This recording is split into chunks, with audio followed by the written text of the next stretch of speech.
चलिए, आप सभी का स्वागत है आज की इस क्लास में। और हम लोगों ने इसके पहले 10 सिख जो गुरु थे उनको हम लोगों ने पढ़ने का प्रयास किया। गुरु नानक देव से लेकर के गुरु गोविंद सिंह जी तक को हम लोगों ने समझने का प्रयास किया। अब इसके बाद की कहानी जिस पर हम लोगों को चूंकि ध्यान ये रखना है कि अंग्रेजों की शासन कैसे यहाँ पर स्थापित हो गई। सिख जो व्यवस्था है वो तो हमने स्थापित करा दिया था गुरु गोविंद सिंह जी गुरु गोविंद सिंह जी तक में। इसके बाद की जो कहानी है वो क्या होने वाली है, ये बड़ा इंटरेस्टिंग रहेगा। गुरु गोविंद सिंह जी के बाद जो है व्यवस्था को जिन्होंने संभाला उनका नाम था बंदा सिंह बहादुर। और आप लोगों ने इनका नाम सुना होगा, जिसे बंदा बहादुर के नाम से भी जाना जाता है। इनका जन्म आप सभी लोगों को पता होगा कि कश्मीर में हुआ था 1617 में। पुंछ सेक्टर आप लोग आज भी जानते होंगे, पुंछ में ही इनका शुरू हुआ था। और इनको सिखों का राजनैतिक गुरु भी कहा जाता है। पॉलिटिकल गुरु की अगर बात करें तो यही हुए जिन्होंने एक नया व्यवस्था को जन्म दिया। कैसे बंदा बहादुर की एंट्री होती है सिख साम्राज्य में, इस बात को हम लोग समझने का प्रयास करेंगे। इनका जो जन्म हुआ था पुंछ, वही जो कश्मीर है, कश्मीर के राजौरी में हुआ था।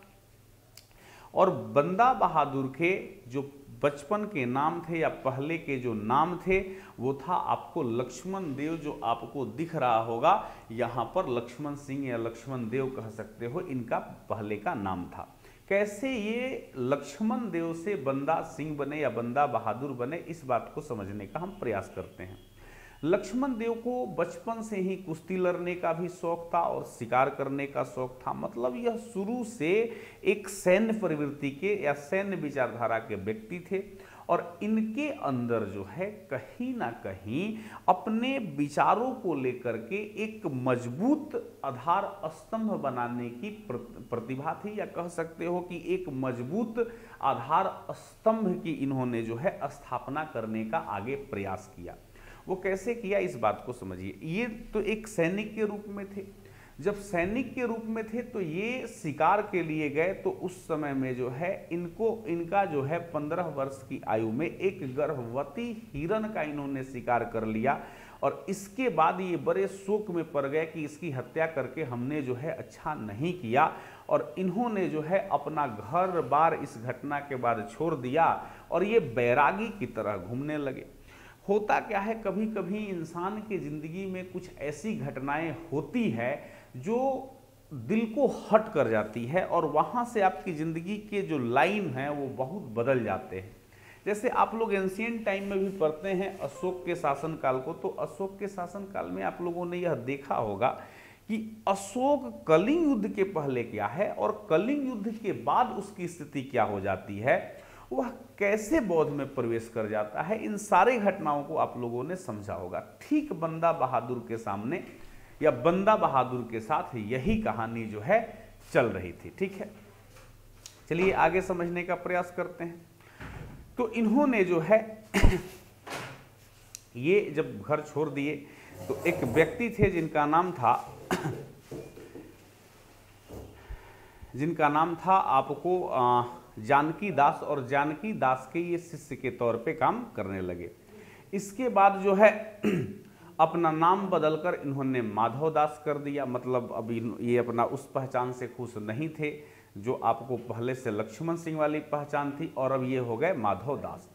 कुछ समय बाद जो है यह धीरे धीरे जब आगे बढ़े तो महाराष्ट्र के क्षेत्र में जो है नादेर एक जगह पड़ता है, वहाँ जाकर के ये रहने लगे।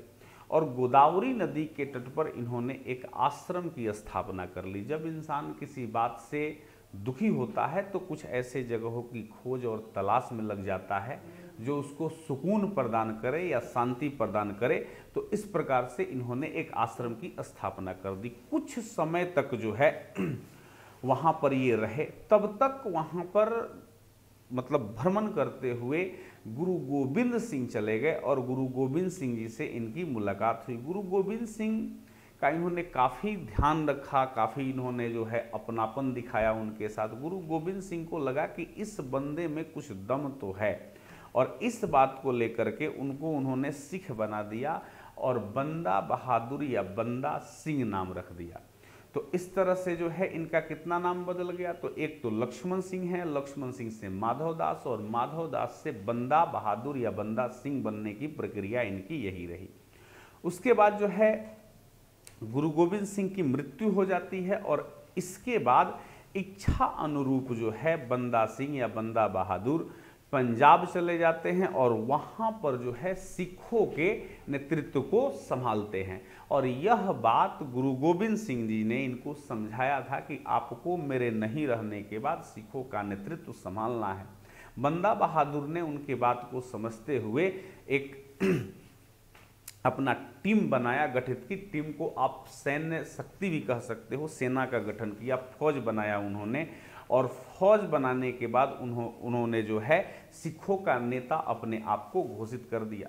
बंदा बहादुर ने जब सिखों का एक फौज बना लिया तो उनके मन में जो मुगलों के प्रति एक भाव था वो अच्छा तो नहीं था, उससे कहीं ना कहीं इनको एक चीर थी और उन लोगों ने जो किया था वो चीर की बात भी थी।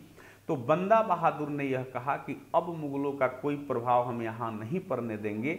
और इन्होंने जो है बंदा बहादुर ने 2 जगहों पर, उसका नाम हम आपके सामने रखना चाहते हैं। सोनीपत का नाम सुना होगा और कैथल का नाम सुना होगा। हाँ, वही कैथल जहाँ पर रजिया सुल्तान को मारा गया था डाकुओं के द्वारा और अल्तुतुनिया को। तो उसी कैथल पर इन्होंने आक्रमण कर दिया और वहाँ पर अधिकार कर लिया। एक घटना है 1710 की। 1710 में चूंकि औरंगजेब की तो मृत्यु हो गई थी 1707 में ही, तो औरंगजेब नहीं था। तो उस समय में जो है, उसी समय में आपको जोरावर सिंह और फतेह सिंह की जो है हत्या वाजीर खान ने कर दी थी, जिसके बारे में हमने आपको बताया था। ठीक है, बंदा बहादुर का अब उद्देश्य हो गया था, इन्हीं के समय में उन लोगों की हत्या हुई। बंदा बहादुर का यह अब उद्देश्य हो गया कि एक पंजाब में सिख राज्य की स्थापना होनी चाहिए और सिखों की मजबूती के लिए ये जितना हो सकता था बंदा बहादुर सिंह ने प्रयास किया। एक नई कहानी ही गढ़ी जा रही थी। कब? जब आपको गुरु गोविंद सिंह नहीं रहे और गुरु गोविंद सिंह के बाद ये माधवदास कह सकते हो या लक्ष्मण सिंह जब बंदा बहादुर के रूप में सामने आए। ठीक है, तो इस चीज को थोड़ा सा आगे बढ़ाने का हम प्रयास करते हैं।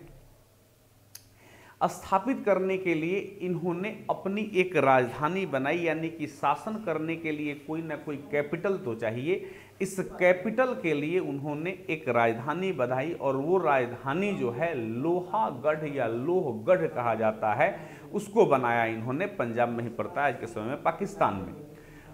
और ध्यान रखिए, इन्होंने जो है शासन व्यवस्थित किया और आगे बढ़ाने के लिए इसको सिक्के भी जारी किए और सिक्कों पर गुरु नानक देव और गुरु गोविंद सिंह के सिक्के भी चलाए। तो आप इस बात को समझ सकते होंगे कि इन्होंने क्या क्या किया, ये आप सभी देख रहे होंगे। चलिए आगे बढ़ते हैं। नाम के सिक्के चलाए, लोहगढ़ को इन्होंने राजधानी बनाई, ये सब आपको पीपीटी में एक एक करके दिख रहा होगा।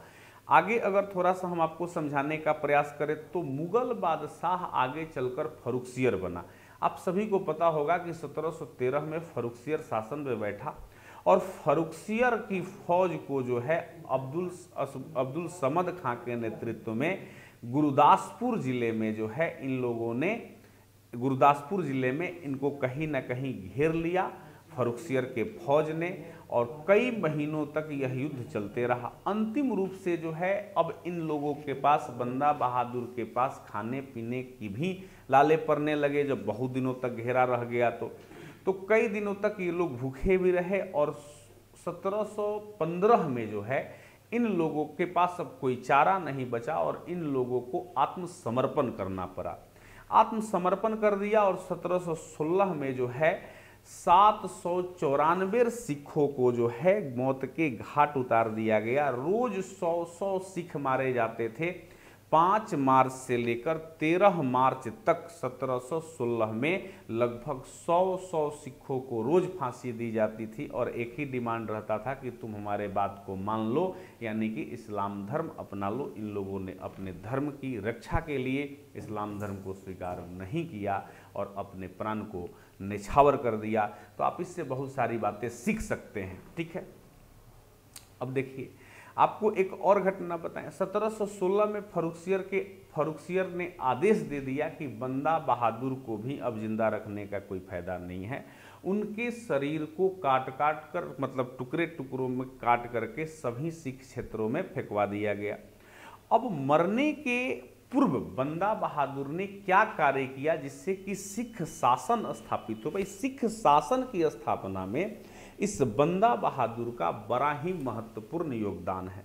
इन्होंने मरने से पहले जो है कृषकों को, बड़े जमींदार जो लोग हुआ करते थे उनसे मुक्ति दिलाई, मतलब एक जो होता है ना दास्ता, इससे कहीं ना कहीं मुक्त कर दिया। ध्यान रखिएगा, इनके शासन में मतलब इनके सैनिक के रूप में मुसलमान भी काम कर रहे थे और मुसलमानों को पूर्णतः धार्मिक स्वतंत्रता की कोई पाबंदी नहीं थी। मतलब आप कह सकते हो कि धर्मनिरपेक्ष व्यक्ति थे। और ये मुगलों के अंदर क्या चल रहा था आप इस बात को समझ सकते हो। इनकी स्वयं की सेना में लगभग 5000 मुस्लिम काम कर रहे थे। यह बहुत ही महत्वपूर्ण बात है। तो इस कदर आप कह सकते हो कि बंदा बहादुर ने सिख साम्राज्य की नींव रखने का प्रयास किया, नींव रखा, और आगे की कहानी यहीं से हम लोगों की शुरुआत होगी, जो महाराजा रणजीत सिंह के आगमन से एक नया स्वरूप आपको देखने को मिलेगा और महाराजा रणजीत सिंह आएंगे और एक नई कहानी की शुरुआत होगी। तब तक के लिए आप सभी को बहुत बहुत धन्यवाद। मिलेंगे हम लोग फिर नेक्स्ट। समझने के लिए तैयार रहिएगा सिखों के साम्राज्य पर कैसे अंग्रेजों ने अपना आधिपत्य बना लिया। Thank you so much.